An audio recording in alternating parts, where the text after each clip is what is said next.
শত কষ্টের মাঝেও আমরা নতুন স্বপ্ন দেখি, বাস্তবতার সাথে যুদ্ধ করেও সফলতার ছবি আঁকি। আসসালামু আলাইকুম, কেমন আছেন সবাই? Welcome to my channel Meghna's dream. নতুন আরেকটি ভিডিওতে সবাইকে স্বাগতম। কষ্টের গায়ে লাল জামা, বেদনার গায়ে নীল, বাস্তবতার সাথে স্বপ্নটা যেন রয়ে যায় গরমিল।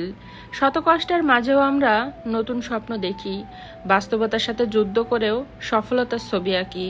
কষ্টে যাদের জীবন গড়া, তাদের আবার কষ্ট কিসের? হায় রে জীবন। প্রতিটি মানুষের জীবনে সুখ, দুঃখ, কষ্ট, ব্যথা, বেদনা, হাসি, কান্না থাকবেই।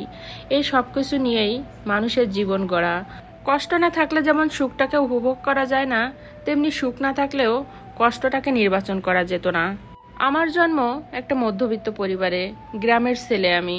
গ্রামে নদী, নালা, খাল, বিল, পুকুর, ঘাট, মাঠে ছোটাছুটি করেই আমি বড় হয়েছি। আমার বাবা ছিলেন একজন কৃষক। কৃষিকাজ করেই সংসার চালাতেন।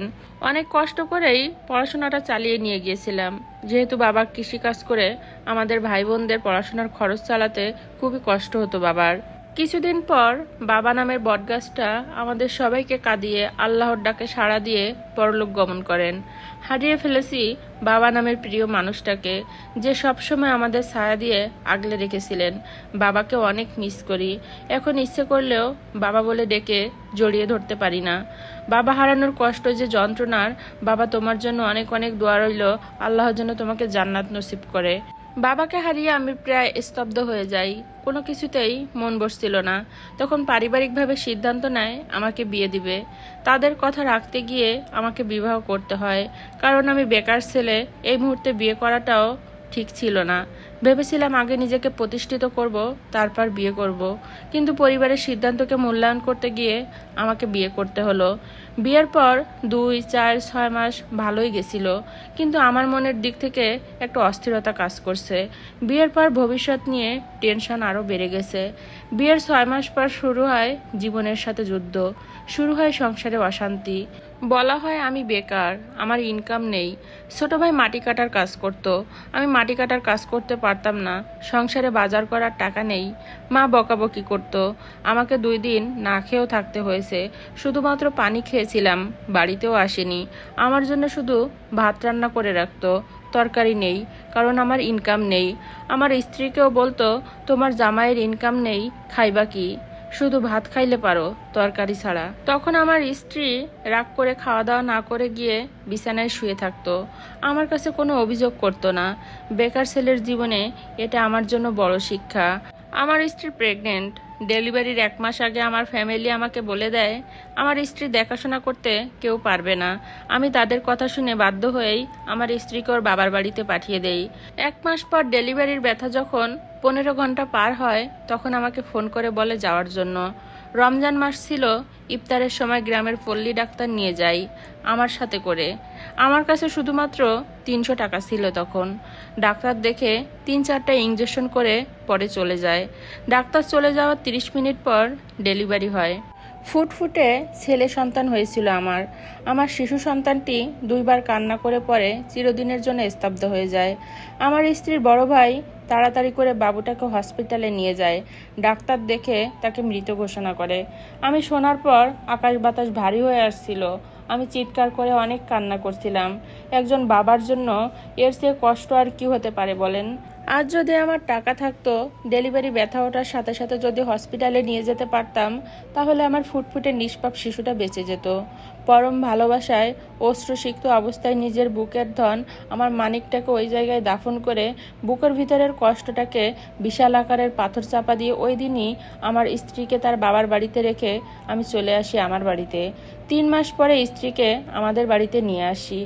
আসার 1 সপ্তাহ পরে আমার ফ্যামিলিকে বললাম, আমি তো একেবারে নিঃস্ব। আমার একটা কর্মসংস্থানের ব্যবস্থা না করে দিলে মৃত্যু ছাড়া তো আর কোনো রাস্তা নেই।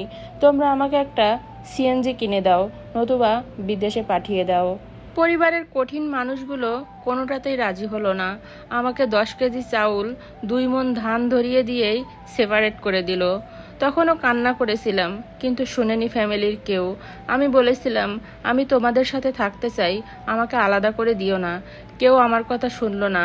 আমি হয়তো তাদের উপর বোঝা হয়ে গেছিলাম। বোঝাই তো, বেকার মানুষ, সবার উপরেই বোঝা। সাগরের মাঝখানে পড়ে গিয়ে হাবুডুবু খাচ্ছি। কেউ একজন যে হাতটা বাড়িয়ে আমাকে সাগর থেকে উদ্ধার করবে তেমন কাউকে পাশে পাইনি। তখন চিন্তায় পড়ে গিয়েছিলাম, কিভাবে চলবো, কিভাবে কোথা থেকে শুরু করব। শুরু হলো জীবন সংগ্রাম। বেঁচে থাকতে হলে কাজ করতে হবে। আমি একা না, আমার সাথে আরেকটা জীবন জড়িত, ভালো রাখার দায়িত্বও আমার।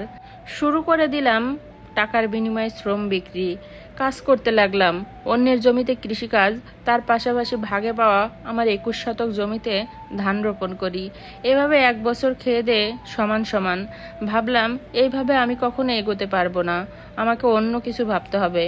1টি বছর বাড়িতে থাকার পর ক্লাসমেটের মাধ্যমে একটা প্রাণ কোম্পানিতে চাকরি নেই, 2700 টাকা বেতন। 3 মাস চাকরি করার পর ঘর ভাড়া করে আমার স্ত্রীকে নিয়ে আসি আমার সাথে। তখন আমার আরও 2টি মেয়ে পৃথিবীতে এসেছিল। তাদেরকে নিয়ে চলতে খুবই কষ্ট হতো। প্রাণ কোম্পানিতে 6 বছর চাকরি করি, ঘর ভাড়া দেওয়া, খাওয়া দাওয়া সব মিলিয়ে যে বেতন পাই তা দিয়ে চলতে খুবই কষ্ট হয়। সিদ্ধান্ত নিলাম বিদেশে যাব। পাসপোর্ট করে ফেললাম এবং বাড়ির পাশে দালাল আছে, বিদেশে লোক পাঠায়। ওকে বললাম, ভাই আমি বিদেশে যেতে চাই। তিনি আমাকে আশ্বাসও দিলেন, পাসপোর্ট দিলাম, কিছু টাকাও দিলাম। সে যখন কনফার্ম বলল 15 দিনের ভেতরে ফ্লাইট, তখন চাকরি ছেড়ে দিয়ে বাড়িতে চলে আসি। আবারও মা ভাই বোনদের কাছে গিয়ে বললাম কিছু টাকা দিতে। আমার এক ভাই বিদেশে থাকে, ওর কাছেও বলেছিলাম কিছু টাকা দেওয়ার জন্য। সবাই আমার কাছ থেকে মুখ ফিরিয়ে নিয়েছে, সরাসরি বলে দিয়েছে টাকা দেওয়া সম্ভব না। কি আর করার, সব দিক ভেবেচিন্তে আমার ভাগের 12% জমি বিক্রি করি 4 লক্ষ টাকায়। জমিটা বোনের মাধ্যমে আমার বিদেশ থাকা ভাইটা ক্রয় করে। তারপরও টাকার শর্ট আছে, আরও 2 লক্ষ টাকা ঋণ মাথায় বোঝা নিয়ে বিদেশে আসি। সৌদি আরবে আসছি প্রায় 5 বছর কেটে গেল, কিন্তু আমি আমার যে 12 শতক জমি বিক্রি করেছিলাম তার সমপরিমাণ জমি আমি এখনো কিনতে পারিনি। সবাই হয়তো মনে করে বিদেশে টাকার পাহাড়, আসলে এই ধারণাটা মানুষের ভুল। প্রবাসী জীবন অনেক কষ্টের, বালিশটা সাক্ষী, কত লক্ষ ফোঁটা চোখের পানি যে শোষণ করেছে। যাই হোক, জীবনে শত কষ্ট মেনে নিয়ে এগিয়ে যাওয়ার স্বপ্নই মনের ভিতরে লালন করছি। প্রবাসী জীবন আসলেই অনেক কষ্টের, যারা থাকে তারাই বোঝে, তারা ছাড়া তাদের কষ্ট আর কেউই কখনো বুঝতে পারে না। আমার ভিডিও আপনাদের কাছে কেমন লাগে কমেন্টে বলে যাবেন। যদি ভালো লাগে চ্যানেলটা সাবস্ক্রাইব করে দিবেন আর পাশে থাকা বেল আইকনটা অন করে রাখবেন, তাহলে পরবর্তী ভিডিও আপলোড করার সাথে সাথেই আপনাদের কাছে নোটিফিকেশন পৌঁছে যাবে। আজকের মতো ভিডিওটা এখানে শেষ করছি। দেখা হবে পরবর্তী কোনো ভিডিওতে। আল্লাহ হাফেজ, আসসালামু আলাইকুম।